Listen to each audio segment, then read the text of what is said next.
Over the years, I've been able to experiment with a lot of different vehicles, fuel economy project cars, if you will. Several Hondas, a 70 Duster, the Jeep. One that stands out is a 2008 Hyundai Sonata. And the reason is because we actually took this car to Roush and had fuel economy improvements certified by them. And they gave us a 40% improvement rating over the sticker, which was 21 city and 30 highway. We got 26 something city and just about 42 highway. It's about a 40% fuel economy increase. Now this car was entered in the Progressive Automotive 100 mile per gallon equivalent $10 million X-prize fuel economy race. Big long name. It was held in Michigan at the International Raceway in July of 2010. Now, we didn't actually compete in the race with the car. We didn't make the final eliminations. The car broke down. But we did make it to like semifinals. Now, driving the car around, just normal driving, it was always at least in the 50 some mile per gallon range. Mid to high 50s. When we were up in Michigan and we drove it around the track, 45 miles an hour, pretty level ground, and we got over 80 miles per gallon on one of the runs. But Roush gave us 42. The other numbers are just kind of claims. My word against somebody else's. But when Roush put their name on it, that added credibility. So let's take a look at some of the things that we did with the Hyundai Sonata that actually got those numbers. A lot of the products that are mentioned here, technologies, aren't available. The CalCat, for example. CalCat was short for calorie catalyst. It had a heating jacket, engine coolant went through, and then where the fuel went, there were screens plated with like platinum, iridium, precious catalytic metals. And it would help to break down and ionize the fuel molecules, make them more easily burnt. That was something that it was kind of sort of available for about a year or so. Then the company went out of business. We installed the magnetic heat exchanger, which has been discussed in the program. We installed the smart emissions reducer. Now, at that time it was called the intercharger, but same product. We did play with the aquapulsar ignition. There were some RFI issues and we couldn't get it to work long term. It would work for a couple of miles and then,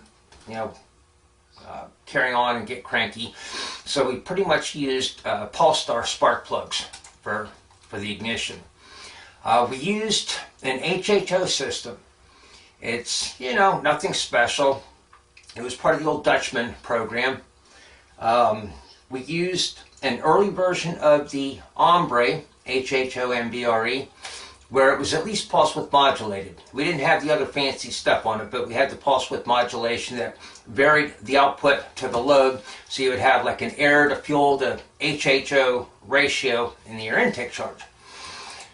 We had a prototype device, never went into production, called the Stratifier.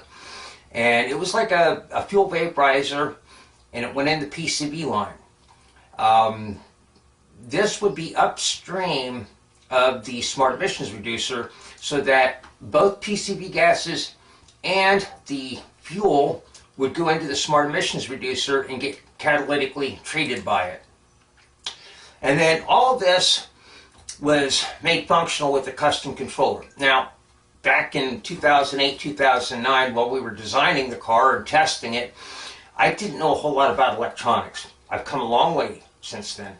So we had a controller, but it was just all analog electronics, transistors, RC circuits, op amps, comparators, all analog electronics.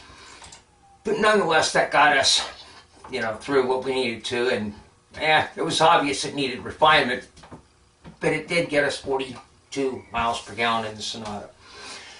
Now, X-prize insisted that certain equipment be added to the vehicle for their purposes. One was a fire extinguisher. In case there was a fire, they wanted to know that no one's going to get hurt. Fire extinguisher.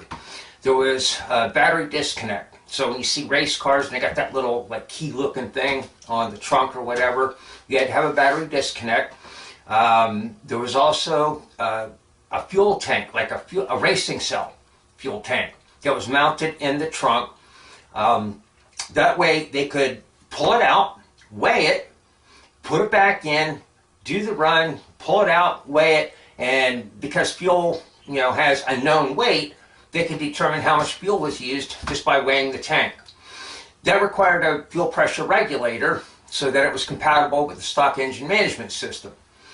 They had a trailer, an emissions analyzer that was towed behind the vehicle during the preliminary runs, not during the actual race. If you saw the race, you didn't see the trailer. But it required a hitch and it required a special tailpipe adapter. And then finally, telematics. While the car was going around, there was information that was being fed back wirelessly to the control room where they could actually watch what was going on in the engine management system. So this car is special simply because of the Roush certification. I mean, seriously, we've gotten much better results, if you will, but it's my word against yours kind of deal. But we got much better results out of a lot more vehicles. But that's kind of a rundown on the X-prize Sonata.